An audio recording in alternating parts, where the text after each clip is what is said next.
Hello, everybody. My name is Graham Elwood. And I'm Chris Mancini, and we are at Comic-Con. We are. We're in beautiful downtown San Diego.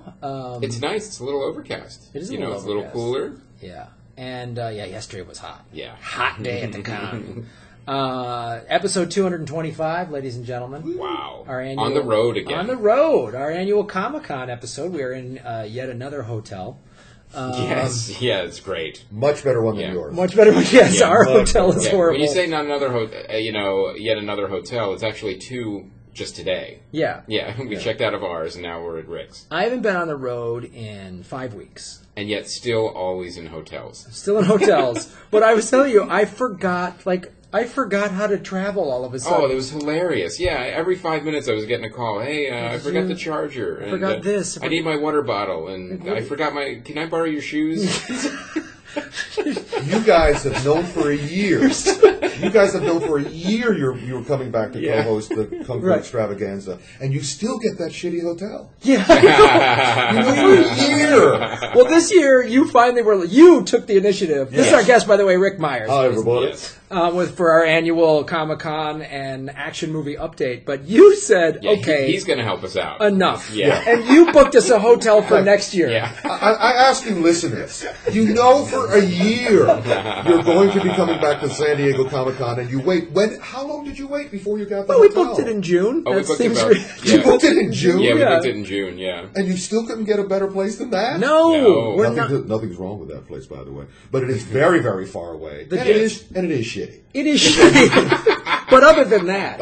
It was fine. Yeah. But they say, meanwhile, I'm in a palace here. Yes, we're like 2 blocks away from the Comic-Con. Yeah. You're 5 miles away. Yeah. At least 5 miles away yeah. from the Comic-Con. And we had to take a shuttle bus. Oh, and they say free breakfast.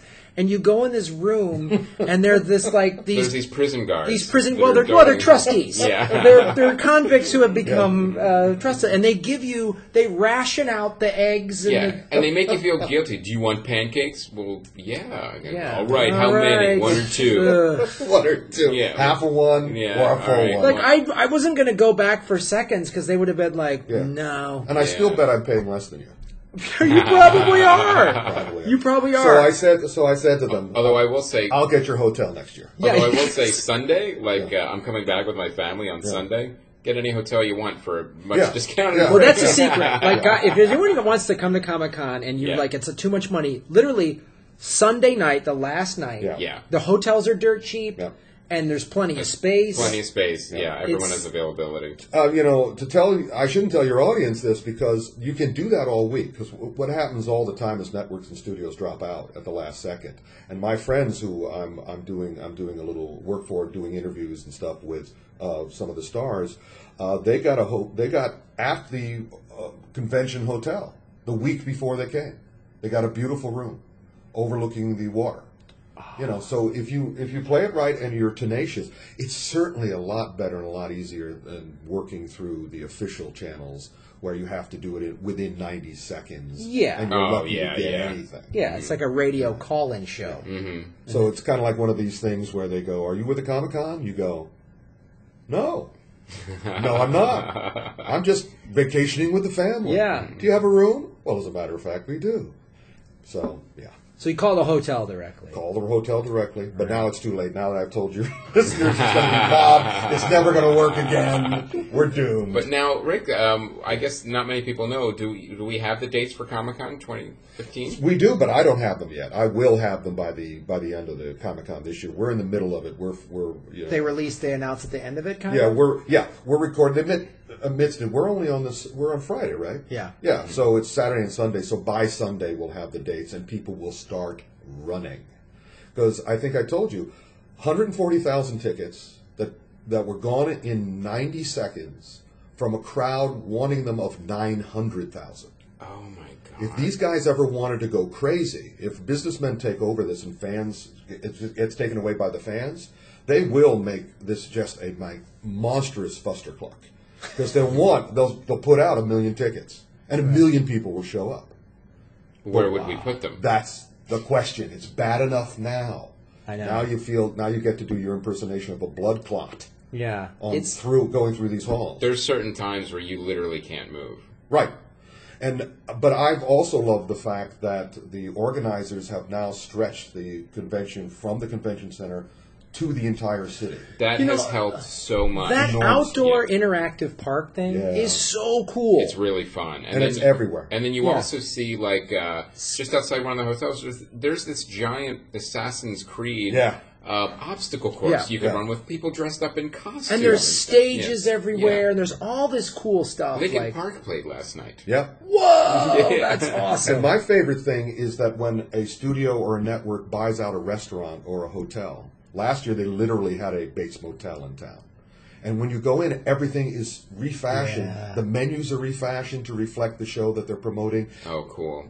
Attractive people come to your table and give you freebies based on this stuff. So I'm planning maybe even tomorrow to just not even go to the convention center at all, and I'm just going to walk through the city and stop in places. There's a huge Game of Thrones thing outside the convention center, and the line was huge just yesterday. Yeah. Well, the coolest thing I saw was the Sharknado protests. Oh, they're holding up signs, and someone on the bullhorn goes, "What do we want? More sharks. Where do we want them? In tornadoes." And then the God, what was that? All the guys in kilts.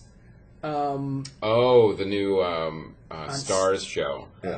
Containment or no, I can't remember now. One of my roommates in here in the palatial suite is a Sharknado girl. Really? Yeah, she just left. I'm sorry. She had to go to work at 11. So. Well, they're walking around with these signs that have shark bites in them. Yeah. Do they get to keep their shark cowls? I'll ask her. I don't think so. She doesn't bring it back with her at night. They must. Everything must be. The Sharknado producers get what they're doing. It's called Sharknado 2, the second one. That's what it's called. Colon, the second one. You think they watch 22 Jump Street? I think. Yeah. And they know. Well, the funny thing, and it's escaping me right now, but the guys with kilts and the Sharknado people just got in the middle of, I think, Front Street or something, and they're like, and the cops are like, get out of the street! It was awesome. It was this, nerd riot.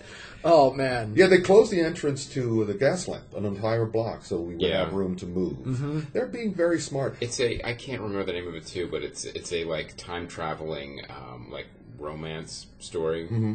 It seems sort of Highlander-ish. But... Is it Outlander? But romancy. That's it. That's Robert Kirkman's new show. Right. Yeah, the guy, so he doesn't be a Walking Dead wonder. Right. So, I mean, it's as usual. The quality of the stars is less, but they're all here. Mm-hmm. The only one who's not here that I was grievously disappointed about is the new Doctor Who. I'm just a rabid Whovian. And the fact that he wasn't going to be here, I just said, oh man, so sad. Well, I think that's the thing. Every we talk about how crowded it is.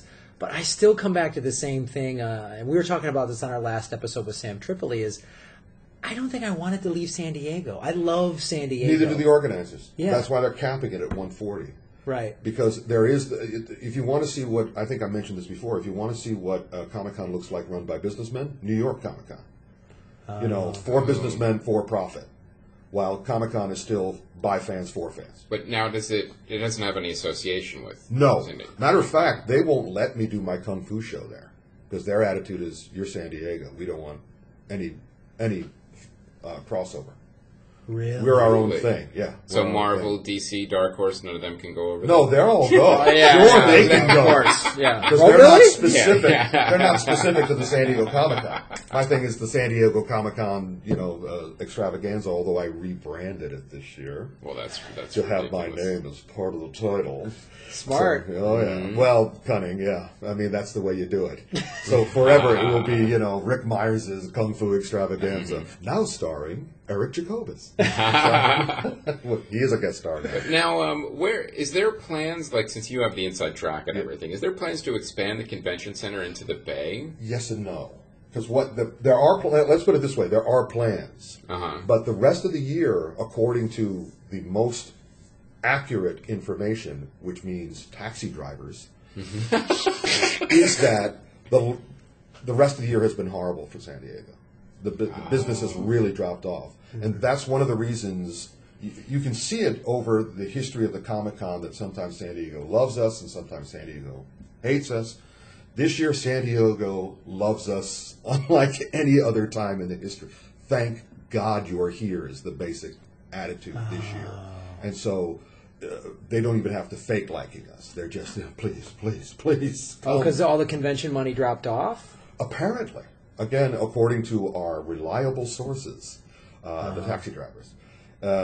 Yeah. So you're saying they don't have the money to expand the convention? They have the money, but the question is it going to be worth it just for these couple of days? Right. To expend all that and the union stuff and everything else. Yeah. Or whether we're just going to, since it's clear the Comic-Con fully intend to keep it capped at about 140,000 and tickets. Just expand more into the outside areas. Right, which I think is better in the long run anyway. You get air, you get sunlight, the relief on everybody's face when they come out of that convention center. Mm-hmm. But even so, it's by putting it out into the city, it makes. I thought yesterday was going to be Mob City after preview night on Wednesday. I could get around. No, you can it was manageable. The floor was very manageable yesterday. The floor was manageable, but then also too, like the fact that it overtakes the whole Gaslamp district is so cool because like. Wherever you go, you're at Comic-Con, even if you're not in the convention. The Sci-Fi Channel bought out a restaurant. Yeah, they do that every year. And that was so cool. And they had their mannequins for whatever show they're pushing, and it was just like... But it's more than the gas lamp, too. Right. It's more than the gas lamp. It's spread out all over Petco the place. Petco Field. All of it. Yeah, it's just great. I mean, for a while I was really worried a couple of years ago, but now it's kind of like, I'm looking forward to going back. Mm-hmm. Yeah. Mm-hmm. Despite the hotel rooms and the airfare being jacked up, but...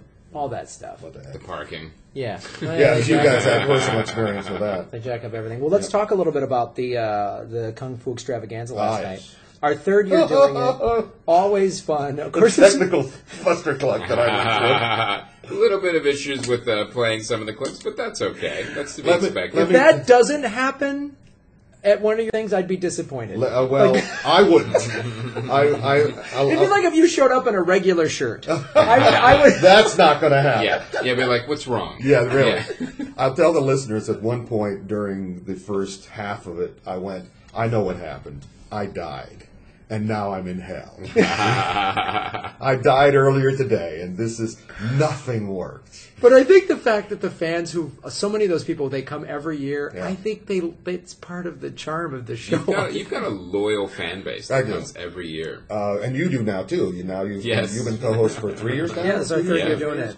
And just to let the people, if they want to come next year or if they can get in next year, I've unleashed the guys. I mean, for years, you love letting me hang in the wind when things are going wrong. It's like, comedy film nerds, say something funny. Dance, monkeys, dance. And you just look at me like, not going to do that. Yeah. You're on your own, buddy. The only things we would say would be to make fun of you. Yeah, that's right. There was another moment you didn't see me where I curled up on the stage in the fetal position, sucking my thumb, because it was just not going right. It was so funny because I've made the joke. I go, it's like when one of your grandparents is trying to take a picture with their iPhone. Yeah. And as Santa Claus, I know what that's like. So it was just like, it was so funny just to see the fans, the giggling in the audience. Yeah.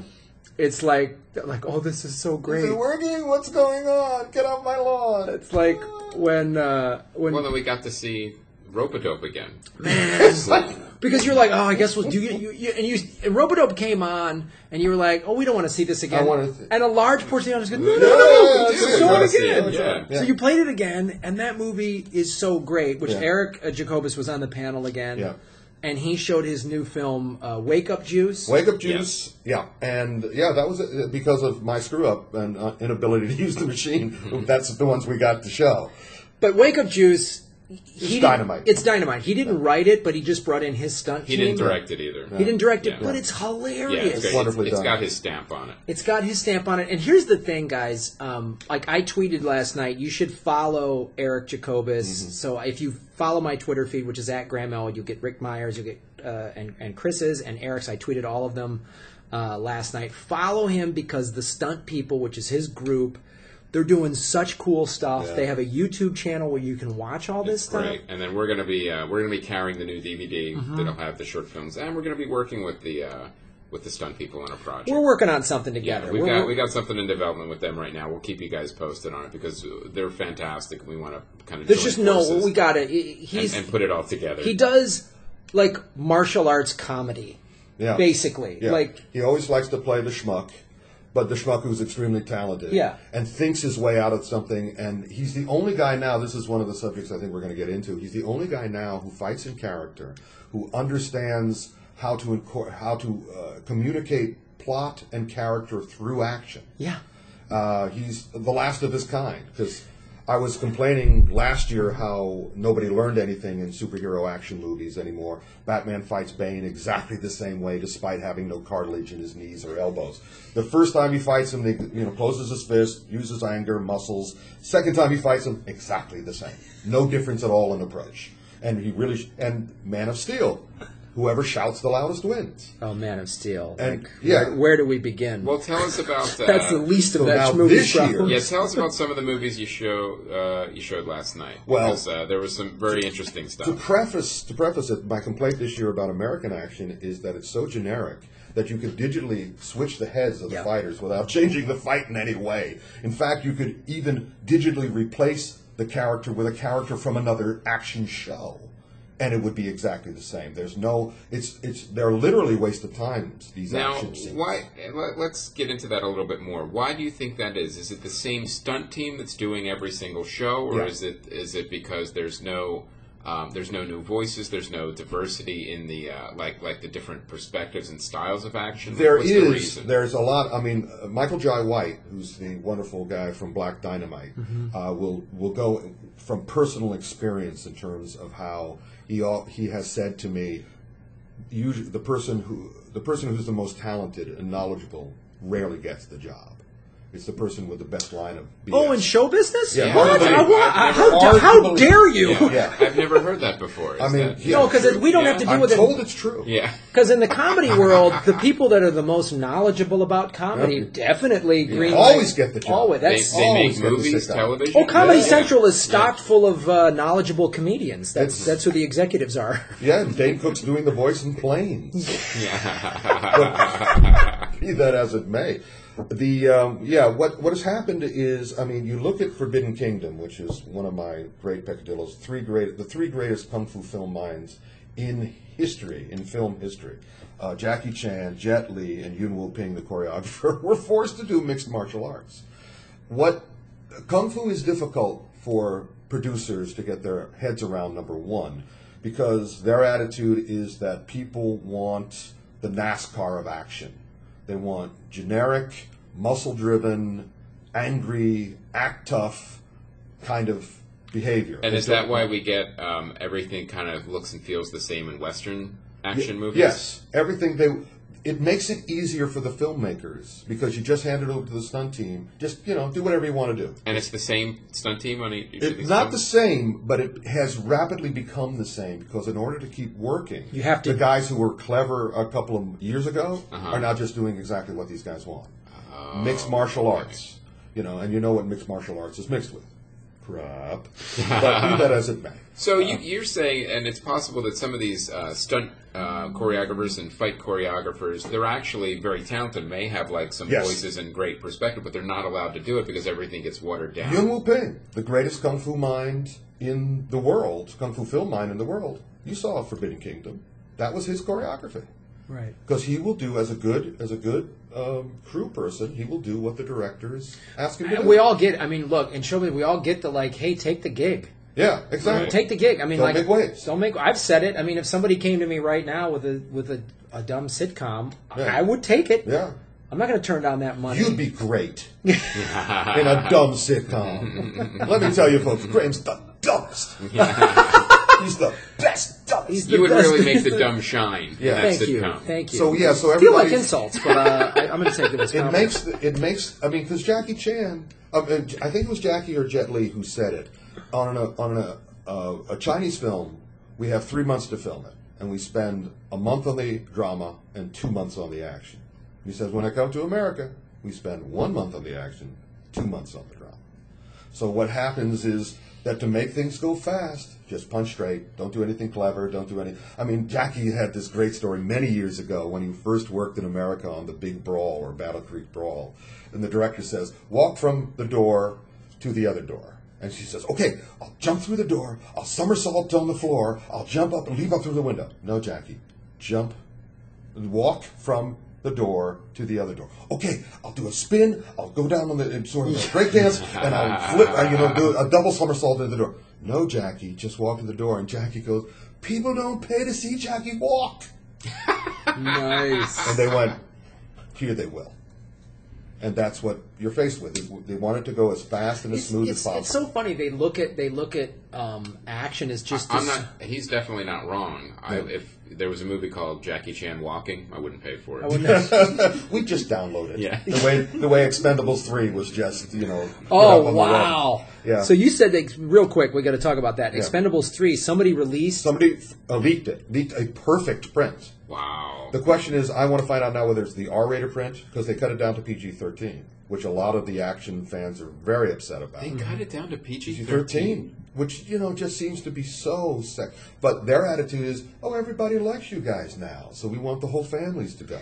But let's be honest here, PG-13, I mean, all the Dark Knight movies were technically PG-13, and they're very violent. People are dying. It's a very broad rating. We talked about this before. I mean, you have everything from a Dark Knight movie to like The Grudge, being PG-13s, or Pacific Rim. And Pacific Rim is like, what's so controversial about that rating that you would need a PG-13? Well, I don't know if I mentioned it. I may have mentioned it in another panel, but when you look at Sons of Anarchy and Hannibal on Network, this stuff is so brutal, so violent, that, what is that rated? Oh, FX.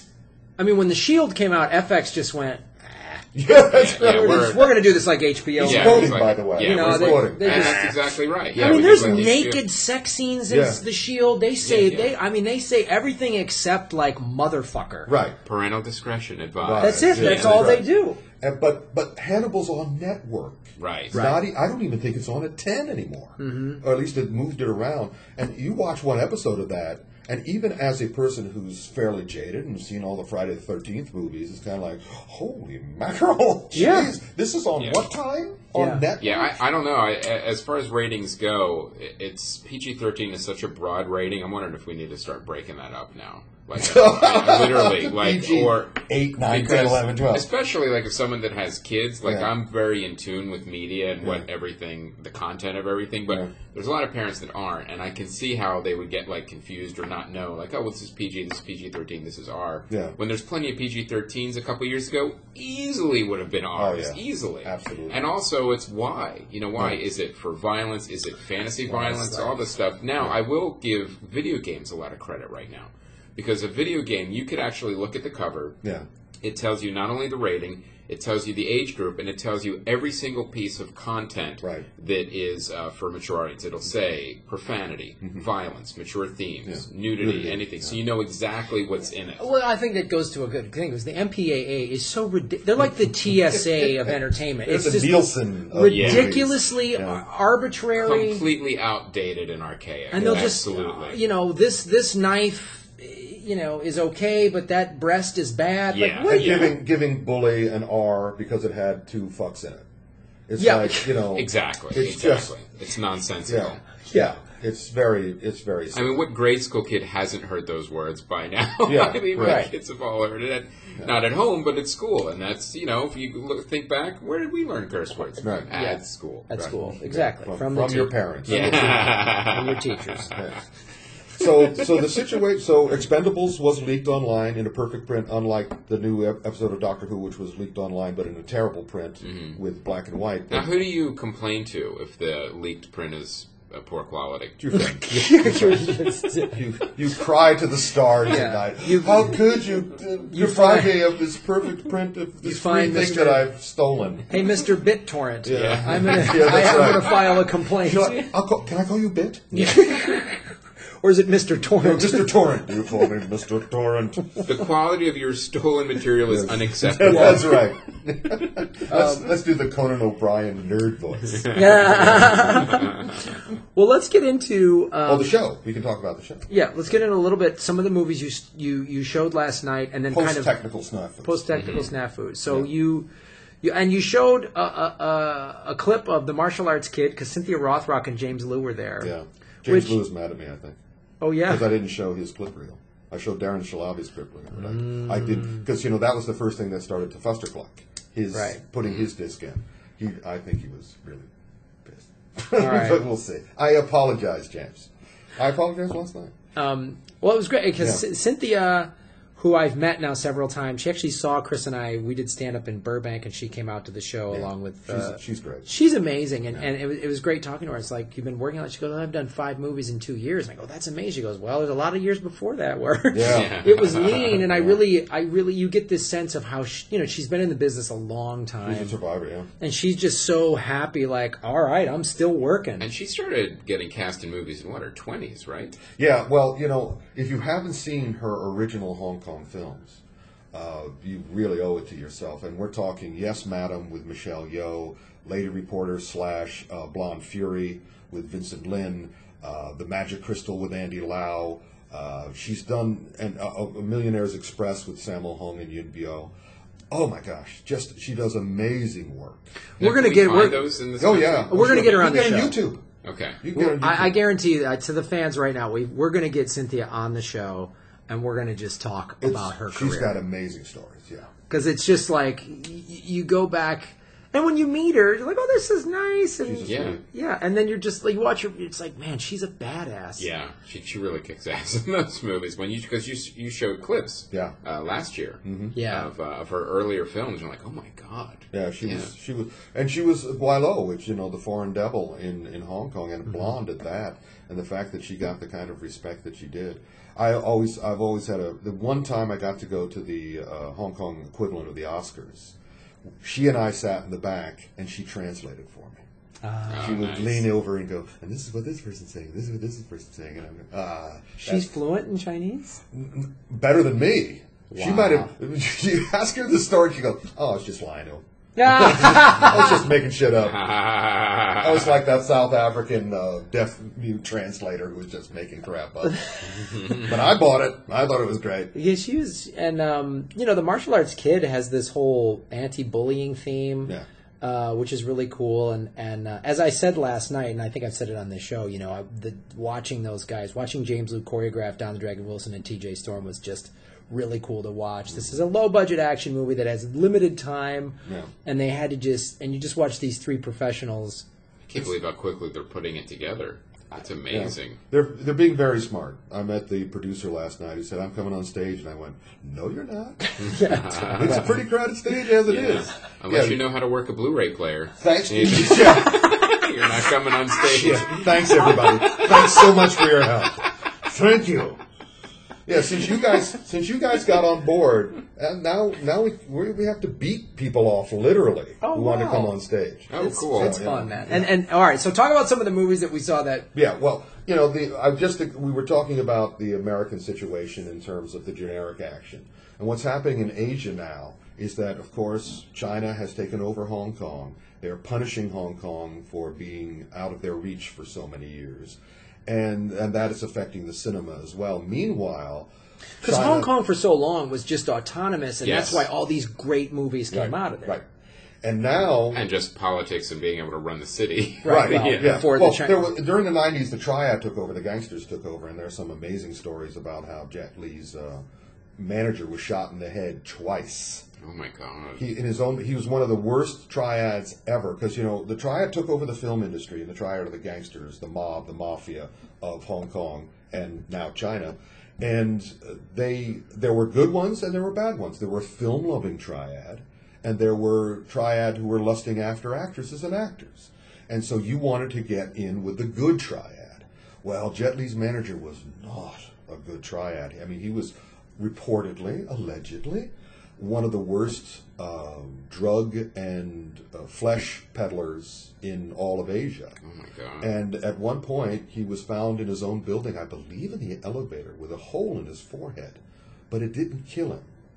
And they brought him to the hospital. And the story is, I'm sure this isn't true, but I just love the story. The gist of the story is true, but the specifics of the story, I can't believe are true. The doctors came in the next day, and he was dead. But there was one bullet hole in his head in which they found 2 bullets. Oh my God. Somebody came in, put the gun over the hole, and shot again, finishing the job. And Jet Li looks at his watch and goes, I got to go to China and divorce my wife. I forgot. I'll be back soon. See you guys. And then I believe his sister and his mother said, Jet, we'll take care of this. And what they did was find him a wonderful managerial team of women in Hong Kong and throughout China. And were they good triad? They were not triad, but they were Chinese women. And you do not screw with them. Now, when did, do you remember the year that Hong Kong reverted back? 97. 97. 93 was pretty much the end of the cinema era. Everybody came running to America. Chow Yun-fat, John Woo, Jet Li, everybody. And they soon returned because they found the standard operating racism also that Hollywood goes by. Right. So they went back home once things had settled. But now, as most people who know cinema know, Hollywood is just kowtowing and kissing butt like crazy to get into China. Because China... Huge market. Huge market. Of something opens big in America, we're talking tops maybe 5,000 theaters. Something opens in China, 25,000 theaters. Yeah, because there's an extra 1.5 billion people or whatever. And they want them to forget about communism. Right. Yeah. And also the theaters, the theaters are just growing every year. The audience is growing every year. And the prices are going up every year, which Hollywood... Man of Steel, there would not be, I believe, there might be, because Zack Snyder was extremely clever. There might not have been a Batman versus Superman without China. Really? Because they embraced Man of Steel. They loved it. And what's great for filmmakers and producers especially, they love China because China loves big, dumb American movies. They like to make fun of it. The worse we look, whether it's Transformers 4 or Man of Steel, the better they like it. So so it's an interesting double-edged sword going on. So they pay money to laugh at American movies. Yes. Yeah. Interesting. Big, dumb American movies. We're stupid. And then, when they make something like... As long as someone's paying for it. Yeah. Just keep being dumb. It's American. USA. You want a 64-ounce Coke? Come on. Here you go. America. Donnie Yen's Monkey King, 3D Monkey King, was an even bigger hit in China because it was avataring. It was trying to Avatar. Uh-huh. It didn't succeed, but the Chinese also love it when one of their own does something that's American-like. When Jackie did Armor of God, which was his Indiana Jones, that's still his highest-grossing film. Really? Yeah. So on the one hand, there's that going on. On the other hand, there's the Chinese government's power over cinema. Well, I got to ask this question then. Yes. As far as Chinese audiences goes, what are the types of American movies that they reject, that they're not interested in seeing? Because the government so stringently controls what American films gets into the country, I can honestly answer nothing. There's no film they won't accept because to get in, that already has been vetted by the government to such a degree that they'll run to see it. So anything that the government doesn't think will, I mean, they're not going to get the small little cerebral films in China. Uh-huh. They're going to get Iron Man 3, and of course Iron Man 3 kowtowed by putting in Chinese scenes and Chinese actresses. So did Transformers 4. They put in Chinese scenes and Chinese actresses to the point where they're doing commercials during the film. Iron Man took a healthy swig of a certain kind of soy milk and was going, this makes me, gives me the power of a Chinese soy milk. Chinese soy milk, yeah.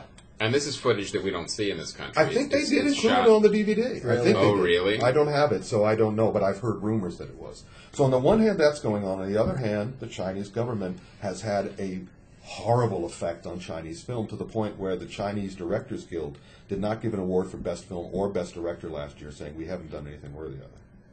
Because, as I said at the show, imagine working with lunatic studio executives, then add a different government official every single day who has the power to say what can go in the film and what can't.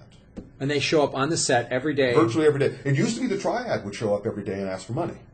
Now it's the government who shows up every day and says, you can't do that, you can't do this. Or even worse, my favorite is when they look up at the sky and they rub their chins and they say, I think this film would work better with a pirate in it. And it doesn't matter whether the film is taking place in Vegas in the 1970s. I think it would work better in a pirate. I would recommend to people that they try to hunt down. Johnny To is still one of my favorite Asian directors or Chinese directors or Hong Kong directors. And he did a magnificent film called Drug War. He also did Election 1 and 2. Mm-hmm. Election 2, subtitled Harmony is a Virtue, where he clearly states, he flatly, baldly states, that in its... Not the Reese Witherspoon method. No, no. Election 1 and 2. It's available... They didn't do the first one in China? Yeah. He baldly states that Chinese scenes? in its pragmatism, the Chinese government is far more insidious and dangerous than the Triad. And then in A Drug War, he has... it's an amazing movie, but his most recent movie is called Blind Detective. It's a nominal follow-up to his brilliant film Mad Detective. And in I saw Mad Detective. Yeah, wasn't that great? Where he can see all the different personalities. Yeah, he can see the person's personality as separate people. Yeah. And they can be women, they can be men, they can be children. It's a brilliant movie, a brilliant mystery, one of the best ever. But he did a nominal follow-up called Blind Detective. But in it, there are scenes that make no sense. They're absolutely lunatic. There's a guy dressed up as an old lady for some reason. People are being yanked about on wires doing these ridiculous chase sequences. And what happened there was the influence of the Chinese government. Now, I wonder if one of these governmental representatives that is on set, then when they see the final product, and they just go, perfect. Yeah. They do, but you don't know what they're thinking. In other words, they go, perfect, because we've been trying to destroy you. We remember Election 1 and 2. We remember that movie you made that said that we were worse than the Triad. The Triad, who we've declared as a patriotic organization in our world, which essentially is making them the secret police. So we remember what you said. Yes, this is perfect. This is exactly what you wanted you to do. Yes. So it's deliberately trying to destroy the film. In some cases, and in some cases it's just power. And, because 25... The opening of Jackie Chan's new film, Police Story 2013, before the credits even start, there is a literal 45 to 55 seconds of name after name after name after name of credits you've never seen on any other film. Distribution producer. These were all the government guys. Oh, wow. They're before the title. So yes, and count the number of people. And they're basically, and it's also a show of strength. It's Yes. just so you know, we call the shots here. Exactly. And all the movies that I showed last night are responses to it. Virtually, just like in the Golden Age of Samurai film, when every single samurai movie, be it Baby Cart in the Land of Demons, or Zatoichi and the Doomed Man, or any of the movies, were all basically saying, Bushido doesn't work, the Bushido Code of Honor, because humans, you know what humans are like, they'll screw it up, they'll corrupt it, they'll compromise it. All the movies coming out of China now are either tacit collapses to the government, as Blind Detective was, or they are very cleverly designed screams of Kung Fu to the government, as was Firestorm, which is the Andy Lau picture, where if you watch it understanding that Andy Lau is playing Hong Kong and the villain is playing China, then you will go, oh. No, you explained that last night, and I was like... we saw that clip last night. It made so much sense. What was the name of that one again? Firestorm. It's coming out. Everything I showed last night is coming out from Well Go USA in America, who is now the best and only game in town. They're the only ones outside of... Finally, the Asians have wised up, and they are no longer selling their films to the Weinstein Company, who routinely destroy them. But now the Weinsteins, I just talked this morning to a costume designer on the prequel to Crouching Tiger, Hidden Dragon, which the Weinsteins are finishing up, written by the same Native American who wrote Forbidden Kingdom, so you know it's going to be good. Is Chow Yun-fat going to be in it? No. No. Donnie Yen. Donnie Yen. But Michelle Yeoh is in it. But I still, shit runs downhill. Same director? No. Oh, no. Ang Lee would not get anywhere near that. Yeah, I don't know. I don't know who the director is, but again, it's going to be I'm fearful that it's going to be... So Crouching Tiger, Hidden prequel? Hidden Forbidden Kingdom. Yeah, so... Hidden bullshit? So the Weinsteins are no longer ruining, except Snowpiercer, which they tried to ruin. So where can people... You were doing this last night. Where can people go to WellGo if they want to get these? www.wellgousa.com. You can also /subscribe, and you get their latest newsletter saying that stuff is coming out. Firestorm is not out yet, but most of the films I showed last night are already out in beautiful DVDs and Blu-rays. Yeah, check that out, guys. If you, I know many of you guys are huge fans of these films, so it's hard to go wrong with WellGo.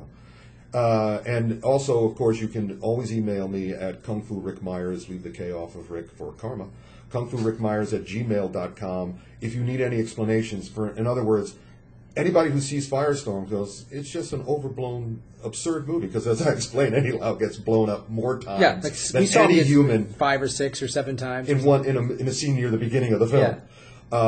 And you would go, well, this is just a silly, overblown movie. But once you understand that it's really a veiled reference to how China is treating Hong Kong and how Hong Kong won't die no matter what they do, then it suddenly becomes a revelatory film. Now, what was the Bruce Lee clone movie? I'm glad you mentioned that, because after everything I've just said, the only guy who's having a good time in China is the greatest schlockmeister probably in the world now, Wong Jing. Wong Jing has been around forever. He made his most famous films prior to China taking over were Naked Killer and God of Gamblers with Chow Yun-fat, both of which are well worth your seeing. But he's a madman, and he's already gone through so much. During the Triad period, before China take over, the Triad knocked his teeth out. We didn't like what you say. But even that he comes back from. And now the big difference is that no matter how constricting China is, production in China is magnificent. If you want to make a movie with 1 million people in it, with 1 million costumes and 1 million horses and a beautiful, incredible sets, China's the place to go. And you can do that for $1.50. Because as you know, China has empty cities. They built entire cities which are totally empty. And they have the land, they have the people. So Wong Jing is going, you give me money. I'll do whatever you want. You have 1 billion people in a country that has a population problem, and you have empty cities. Look up ghost cities. They are developments, entire cities that are developed. When I was in China last, we would literally come to the end of the highway. The highway is like I-5, absolutely beautiful, and then it would just stop. And it would be gravel and dirt. And it's kind of like there's no sign. It's just kind of like, all right, we're done. And we would drive other places, and highways would literally be growing beside us. They keep their economy going. They just keep developing. So what happens is these guys would develop this entire city, a little city, perfectly done, hoping people would move in. But nobody did. And they're all over the place now. It's really wonderful. I can't wait to. I'm going there to do shows in Hong Kong. Yeah, it might be Shanghai. I can't wait to see. Well, now you should do a Ghost City tour. The Ghost City tour alone, Graham alone in the middle of the city. I mean, if they offered me to do a pro-communism movie, I'd be right there. Whatever you say. Yes. Oh my God, they would treat you because they call us Guilo, Harry the Foreign Devils. I'm Mo Guilo, which is Harry Foreign Devil, and they love watching us scrape. They love, kowtow 3 times, now kowtow 3 more times. Keep kowtowing until you start bleeding from your forehead. But Wong Jing's attitude is, as long as you give me the money to make the film, whatever you want. Well, let's talk about a little bit where we're at with the state of action movies right now. So we're sort of midsummer. Oh, yeah. The action movies that have come out so far. Edge of Tomorrow. That was pretty good. I didn't notice who the choreographer was on that. But that's well. It's funny. I was talking to Eric Jacobus about Edge of Tomorrow because it is a Groundhog Day, which Rope-a-Dope is basically Kung Fu Groundhog Day. Right. And the thing that I loved about it that Eric and I were both talking was they did some. There's a lot of great jokes in Tom Cruise, how he dies, where he comes back. Yeah. Like they do a lot of funny jokes, and also as he's learning. To get further on down the line to defeat these aliens, it was really, and if this is Emily Blunt's going to start being an action star, I'm on board, man. Yeah, she's great. I never would have picked her based on the work she's done in the past. I think she's a great actress, but as a testament to a great actress. A great actor is a great actor, and with the right director and the right script, you can direct them into doing anything. Yeah. I remember Jason Alexander would always say, I'm not funny at all, but the scripts and the direction on Seinfeld made me hilarious. Yeah. And I think that's because he's a good actor. And I'm very glad to see, because there was a period of time when Hollywood was really trying to diminish the female lead. The Laura Croft From movies. 1930 to when? Yes, that's right. Yes, just yesterday. Yeah. And one of the things you notice in my show, they never give Asian women any sympathy, quarter, or reserve. They're fighting. They're getting beat up. They're not, they're not just jade vases in the corner anymore. And they're beginning to do that in America. In addition to Edge of Tomorrow, we'll probably eventually talk about Lucy coming up with Scarlett Johansson.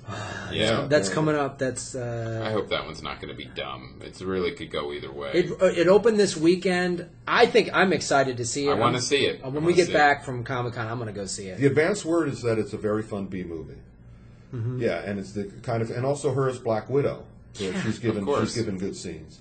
And despite the generic aspect of the fight scenes in Agents of S.H.I.E.L.D. on TV, Melinda May McNaugh is given wonderful scenes, and now they're having the Agent Carter with Haley Atwell. Mm-hmm. And so women are really getting their due. Where do you, the summer we've had thus far, Rick, what are the action movies that stand out to you, and which are the ones you thought just kind of dropped? And what are you looking forward to? Well, after...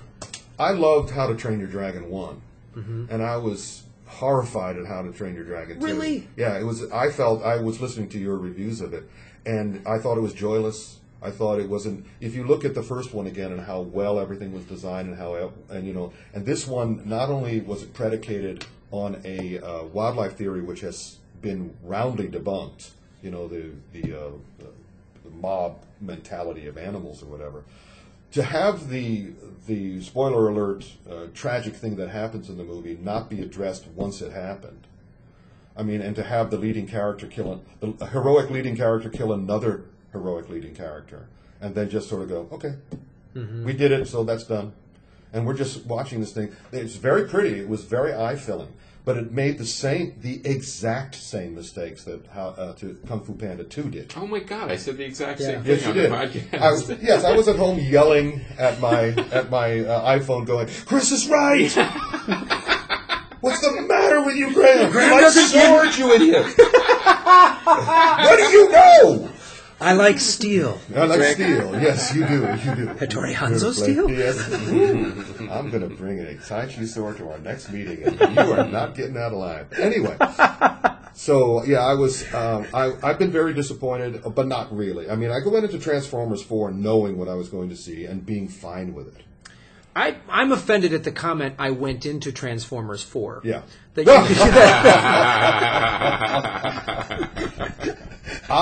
I make it a point whenever something's wildly successful to go see why I think it is wildly successful, and I always try to look beneath the things, because I really, and you're just gonna take that pen and jam it into my ear or eye. I'm already regretting not bringing my katana to this. That's right. Oh, thank God you didn't. You have better luck with the pen. But I put Bay on not the same level, but the same area as Avatar Boy. Because they work on a different level. They truly do work on a different level. And while I gotta disagree with that. While Michael Bay is working on the Wong Jing level, he is shameless, and he will not change his vision for any reason. He knows his audience, and his audience responds. Well, I disagree with that in the sense that Wong Jing has talent, and he's just. Oh, a lot of people would argue on that point. Well, but go ahead. But you know what I mean, like he's shameless. Yeah. Michael Bay doesn't have any talent or ability or purpose. And I think Michael Bay also is a cynical marketeer, and all he's doing is, this is what they want. And he's a dick. Yeah. Now, anyone that's ever worked with him, I agree with most of that. I'm going to give James Cameron some credit here. Yeah. He's a filmmaker who cares about the movies that he makes, all the way back from. If you hear his stories about how he was working for Roger Corman and the shit he had to go through to get the first Terminator movie made, he's a filmmaker that's come up through the ranks and has made some great action movies, but he's cared about them. I think that all went to crap with Avatar, but he's got. Again, I disagree with that. He's got a. We're not in Kansas anymore. Yeah. Do people know what Wizard of Oz was? I've already told you guys that he writes all of his movies specifically in a different voice, and in that case, he was writing as a 15-year-old. He already said he was writing it as a 15-year-old, and a 15-year-old is not going to come up with new dialogue. He's going to come up with cliches he's seen. But of course, you can't argue with the box office. Well, and it's easy to say all those people are idiots. No, I'm not saying they're not. No. Here's the issue. You can have two separate discussions about box office and artistic merit. They don't necessarily are in sync, but that one doesn't justify the other. His visual art. James Cameron is a visual artist. He knows what he wants and he gets what he wants. He knows what he wants. No matter what any of us think. Sure, and he wants to push the boundaries. That's his whole thing. I mean, his underwater documentaries, all that stuff. He's an amazing fellow. He's an amazing guy in that regard. And my issues with his script were he wrote as a 15-year-old boy who... There's no way anyone's going to make a Wizard of Oz reference 100 years in the future. Of course not, but he doesn't care. Right, but I mean, like... But as a screenwriter, unobtainium. I don't want anybody writing as a 15-year-old boy. I want you to write as a successful screenwriter. That's how I want you to write. I completely understand that, but at the same time, I admire the chutzpah that he made Titanic as a 1910 melodrama, and he made Avatar as a 15-year-old's fever dream science fiction film. Sure. And both of them worked. Undenied, not artistically for you, but for an audience, and you can call them NASCARs if you want or whatever. And for me, I understood. I like whenever a movie makes more than $100 million, I like to go see it and try to figure out why. So you've seen every Twilight movie? I have actually. I have. So have I. I saw Sex in the City too. Wow. Now that's how commitment. That is commitment, my friend. Although I have to admit, to be in an audience, be the only male in an audience of tweens, and that was for Twilight too. Yeah. It's not unpleasurable. I mean, I've spent more time looking at the audience than I did the screen. But all right. So what else have you seen? So what's this? Transformers 4. Let's see. It's so many things just went through my brain. They were so biodegradable, and everything. I'm trying to think of anything this summer that hasn't been disappointing to me. I did. Captain America was pretty good. I like Captain America a lot. I like the X-Men a lot. Yeah. But the problem I had with the X-Men is that the Quicksilver sequence is so exceptional that it puts the rest of the movie in shadow. I kept on expecting them to come back to the same exhilaration as that scene. I agree. Those were amazing. That was an amazing sequence. Now, well, let's talk about then any action, whether it's small action, Asian or Western, that's come out that's not involving superheroes. I mean, what has come out this summer, other than Edge of Tomorrow? Can you think of anything that you?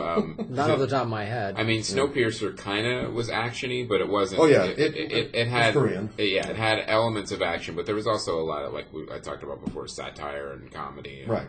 Science fiction, but Snowpiercer is fun, even if you don't like it, because you know you're not going to see its like anytime soon. No, and I said that too. There's there's a movie like this is you're not going to see every day. It's why I haven't seen it. It's why I want to see it, just because I'm like, well, this is an inventive idea, and I so loved The Host. Yeah. That I just like an inventive director. Well, and did we get a Jason Statham movie this summer? No, that's going to be Expendables 3. Expendables 3, okay. So that's really the non-comic book action movie of the summer that's still coming out is Expendables. Yeah, no, it's very interesting what's happening because television is getting so much better and the screens are getting so much larger and the clarity is so much. You don't have to worry about the projector bulb at home on your TV. Right. So the thing that I've enjoyed the most this summer, for whatever reason, was they came together. Really? Yeah, the Wayne Showalter satire or romantic comedies. Oh, yeah. Oh, I haven't seen that yet. Oh, my gosh. I've heard great things about it. Just sit back and relax and enjoy. And you know, again, you're not going to see that in the major motion pictures. It's on video on demand. Right. That video on demand is becoming the place to go to just relax and not come in with Sure. Because the bad thing, and I am a fan, I'm a longtime fan, it's hard for me to go into a movie theater without a chip on my shoulder. Well, yeah, but you make an excellent point. And again, Sam Tripoli said this last week, because video on demand, you pay whatever, $6-7 if you pay anything, and you're at home, and you're like, great. And you choose to watch it. You choose to watch it. When you go to a movie... And it's $10 for two people. For two people. And we don't have to pay for a babysitter. That's right. No, but I mean, you go to the movies, even just when I go alone, it's a lot of money, man. Especially L.A., it's $12, $13, and all that money you have to spend. Let alone if you're married with kids and babysitter, and all of a sudden it's $100 night.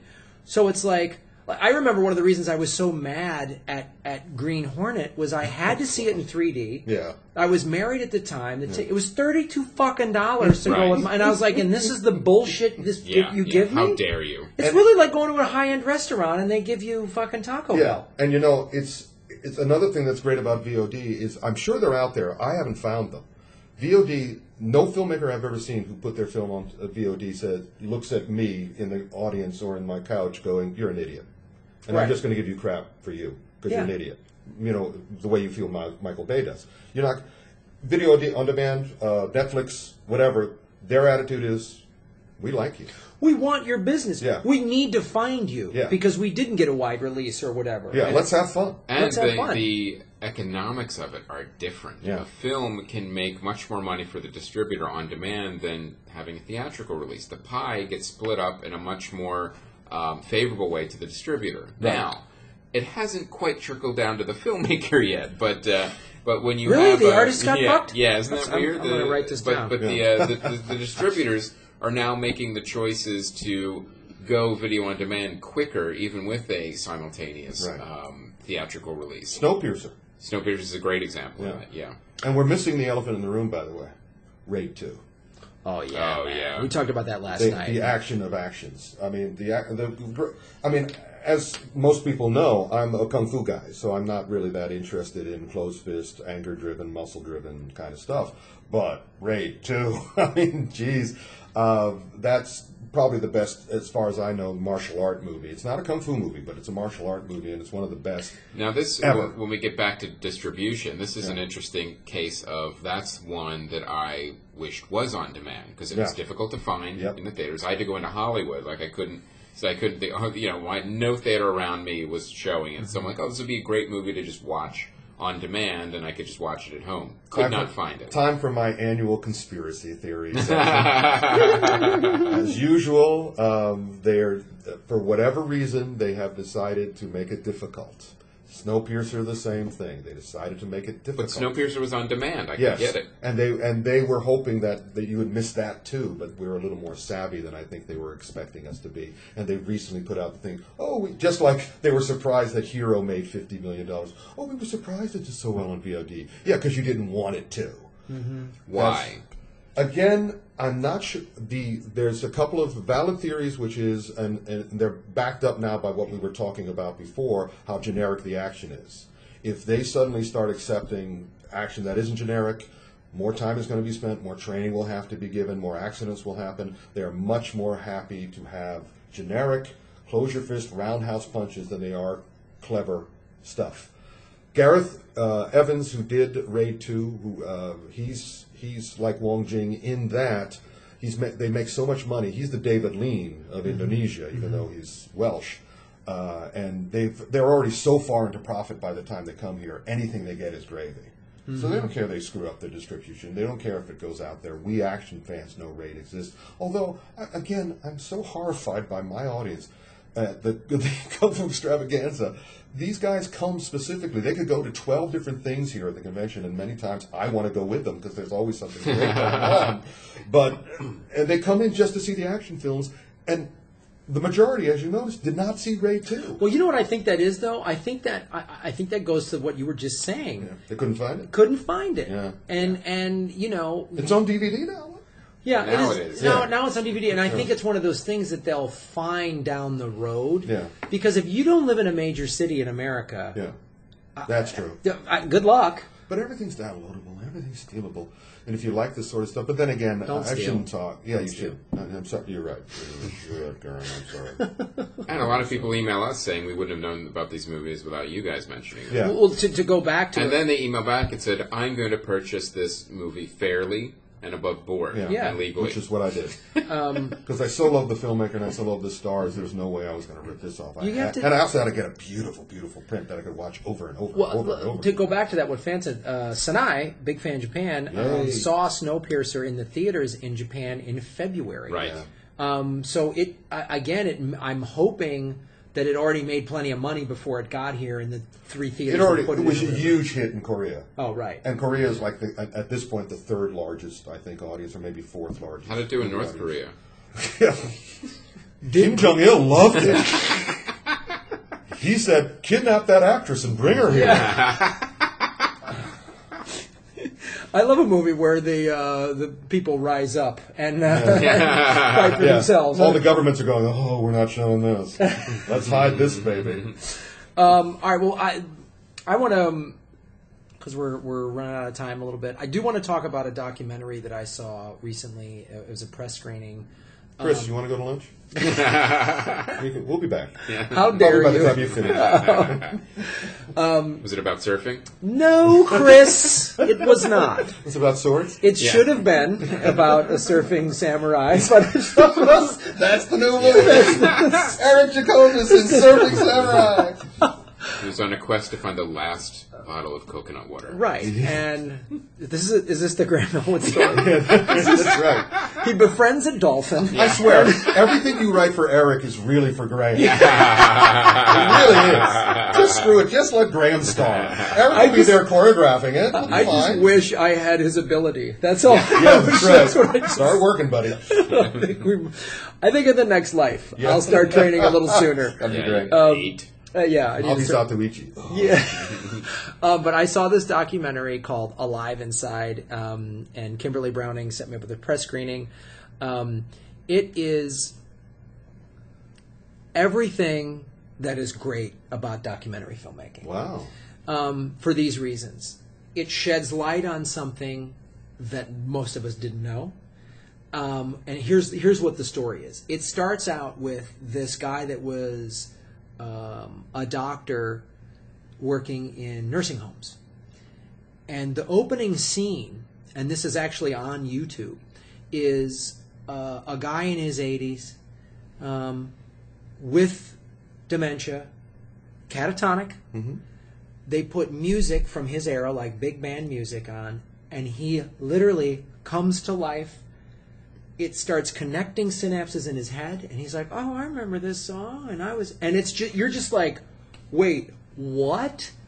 So the first act of the film, and yeah, it's like 80 minutes maybe, is showing all of this and all of this happening. Then it's, should be easy to just put $40 iPods and headphones in nursing homes. Well, have the answer now. Guess what? Yeah. It is not. And a doctor comes on who works in nursing homes, and he goes, the people that work in nursing homes are some of the most wonderful people on the planet. This is going to sound shocking. The medicine, the medical infrastructure. He's like, it's easier for me to write a prescription for $1,000 a month Alzheimer's medicine than it is to get a $40 headphones for these people to listen to music. He goes, it's so incorrect. And they go into all this, like, first of all, it's kind of an American thing how we treat old age. Yeah.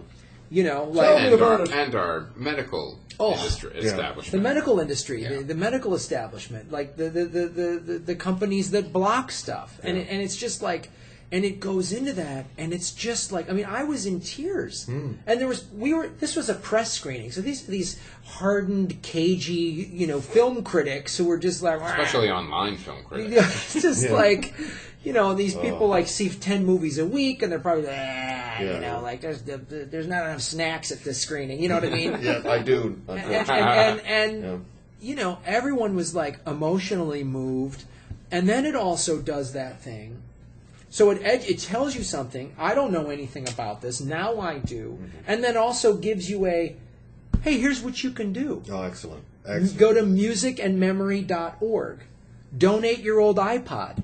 You have an iPhone now, you don't need your iPod, you can donate it. Oh, wow. Donate headphones your headphones or whatever. And it's like, holy shit. And I'm like, this is everything that a documentary should be doing. Yeah. And it was like a 3-year journey with this guy.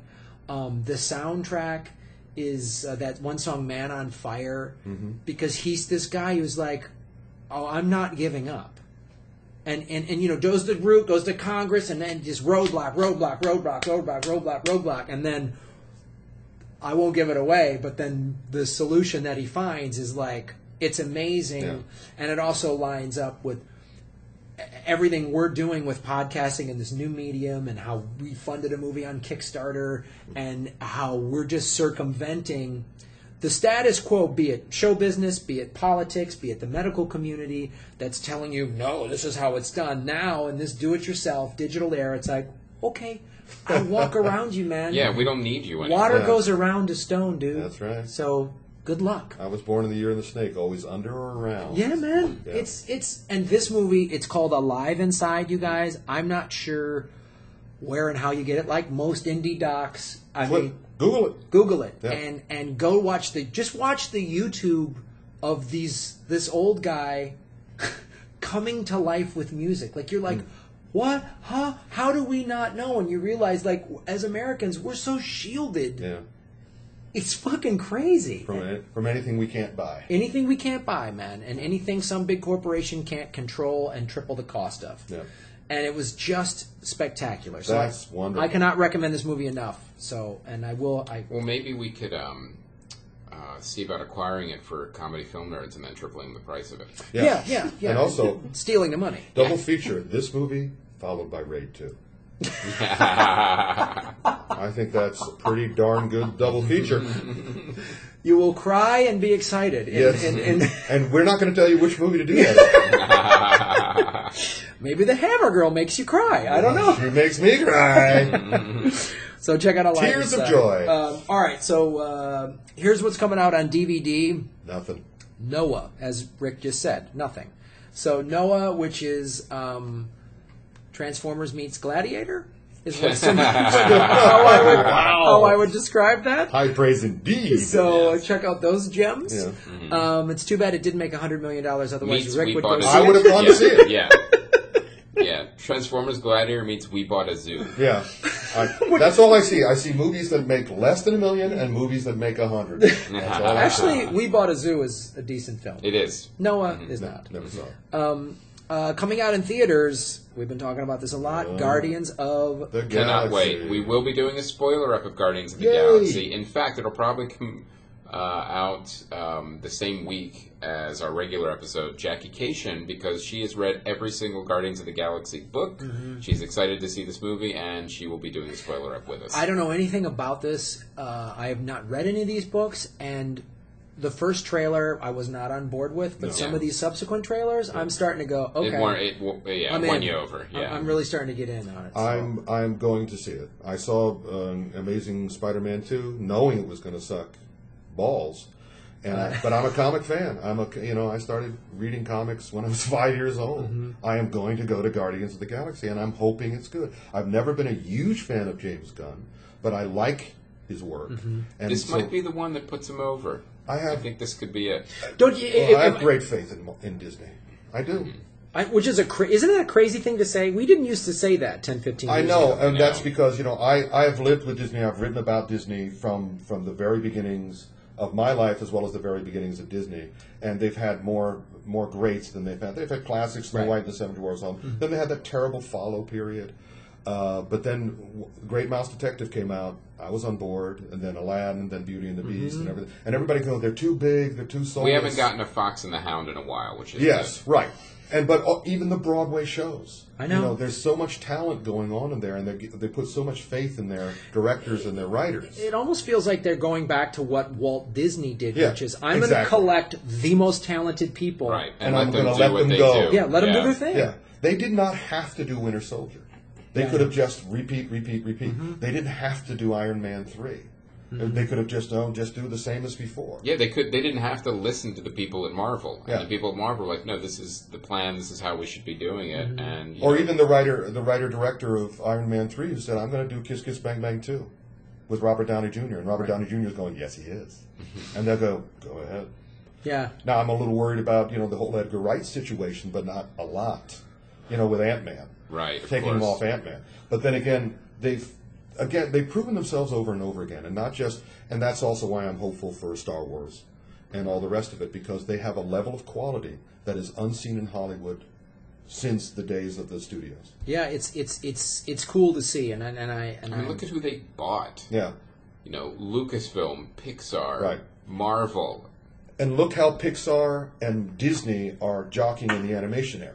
I mean, just Frozen. I will defend Frozen it's a great film. and the cartoon that precedes it. Fantastic. As soon as I saw that, it was right on the podcast. Yeah. Like, this is all amazing. Oh no, you talked me into seeing it. I wasn't going to see it. Yeah, Wreck-It Ralph. I should have won the Oscar over Brave, but that was Disney versus Pixar again. Mm-hmm. And their short films alone. Yeah, they don't care. They've got a winner in every camp. Yeah, somebody goes, Disney, they sniff, and I just put a pen right up. Let me talk to you for a second. Yeah, no, they've really turned it around. So, I'm there. Guardians of the Galaxy, I'm excited for it. And then, of course, Get On Up, the James Brown story. What was his name? Chadwick Boseman? Yeah. And Dan Aykroyd. Honestly, Craig Robinson's in it. Yeah. I hope this is what this Chadwick Boseman guy just does. Just make. I liked 42. I thought he was very good as Jackie Robinson, and James Brown, which. Hope it's worthy of James Brown. Yeah. It looks like it so far. I mean, it's a good trailer. Let's hope. It's a good trailer. Crossed. Fingers crossed. And then a little indie film coming out, Calvary, about a priest. Let's all just. Is there some way we can do a verbal shrug? Because none of us know about this. I have no clue. We have no clue. You shouldn't even have mentioned it. It's just making us look stupid. Well, here's the thing. With Calvary is just one of these indie films, and it's just, it stars. I'll bring it up here. Don't bother. Come on. Anybody write into them and say if they care about this. Well, it's starring Brendan Gleeson. Someone does. That's true. This is a UK film. It's a UK film. John Michael McDonough. He basically he's a priest who threatens during a confession. So then he's got to battle dark forces. So I can't tell if this is like a really wonderful, touching, emotional, like a spiritual man who's got to make tough decisions, or if it's just like some supernatural thriller, or the priest is coming to town to clear house, or it's just like say your prayers. I, for one, will take the anger of the UK audience upon me by saying, I don't care. I'm a shallow man who likes pretty pictures and colors and action. I'm curious to see what this is like. So, all right, guys. Well, that is our episode. Thank you so much. Rick Meyers, where can people find you on the internet? Your worst nightmare. That's right. I'm rickmeyers.com, RICMEYERS. Leave the K off for karma. I continue my martial arts and media column that I had in Inside Kung Fu for many years with the latest reviews. You can email me with any Kung Fu film questions or even Kung Fu questions, because now I'm a teacher of Kung Fu, not martial arts, although I can teach you to fight in 5 minutes, at kungfurickmyers@gmail.com. So you have a teach you to fight crash course? Yes. It's literally 3 minutes. 3 minutes. I can teach you to fight. Then you have to do your homework, which will take longer, but it'll be worth it. So it's like Fight Club. Like you got to go out and pick fights. It is far, far from Fight Club. We talk about Rick Meyers' Fight Club. Highest form of Kung Fu, not to fight. Make your enemy your friend. My most effective technique, you seem upset, can I buy you a beer? Right. There we go. But this is actual. If somebody is so stupid as to attack you, we have a ready-made method where you can fell them like a tree. Nice. Yeah. And, of course, your book that we carry at the Comedy Film Yes. Oh, you still do? Oh, absolutely. No, we have. Thank you. Yeah. Films of Fury, the Kung Fu movie book. Films of Fury, the Kung Fu movie. And also we have a martial arts gift pack where we not only have Rick Meyers' book, but we also have Eric Jacobus' feature, Death Grip. Death Grip. Mm-hmm. And you're going to have the collection soon. Yeah, we're going to have the collection soon. So we'll get that in the store. I'm telling you, people out there, you have. Once that goes up in the store, get it without question. I'm telling you guys, search out The Stunt People. That's his group. He's assembled this team of amazing martial artists and stunt performers. And even more important, actors. Actors. And comedians. They're really solid. I think you'd call them martial art entertainers. Yeah. Like they're just, it's so inventive what he's doing. So you gotta check him out. And really, we talked about Rope-A-Dope a year ago, and now there's a DVD we're going to have soon that you can see it. And we'll be showing Rope-A-Dope 2 next year. And Rope-A-Dope is a great movie, too, where it's also family-friendly. Yep. It's great. Like, I watched it, my wife watched it, my kids watched it, everybody loved it. Yeah. And I was astonished. I was yelling at him yesterday because I accidentally put on Rope-A-Dope again. But still the greatest reaction. And I said, and I when I was coming out of the audience, got in his face and went, twice! It's working twice! I've seen that movie probably 3 or 4 times, and I had all of the same reactions last night that I had the He's first so time. smart. Yeah, he's I'm probably like close to 10 because when people come over, I show it. Like Neil and I watched it. Yeah, I do that too. With the kids and watched once with my wife. And then, It's always a short something between the Kung Fu movie of the night. Yeah. I do Kung Fu movie nights at home. And I always, rope it up, here we go. Check it out. Yep. Check it out. All right, guys, so... we're going to go con it. We're going to go con it up. baby. So, of course, LA Podfest, September 26th through the 28th. Hotel rooms are going fast. We've sold out over more than half of them. Yeah. And the link works, too, now. The link is back up to the hotel. There was a problem on Sofitel's end, but we've got that fixed. Yeah. They've got it fixed. They've got it fixed, yeah. It was their thing. They had to fix it. Yeah, so it's all set, and like I said, we still have half the inventory, but the schedule is going to be announced soon. So, and there's also, if you want to buy hard tickets, there's a link on our website.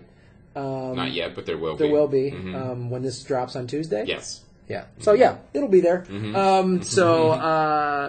Check that out, guys, because if you buy your hard ticket through comedyfilmers.com, we get a little taste, obviously, but we also run the festival. Yeah. So that helps. So don't worry too much about it. Don't worry too much about it. Just buy the ticket. Doesn't matter. Buy some tickets. Yeah.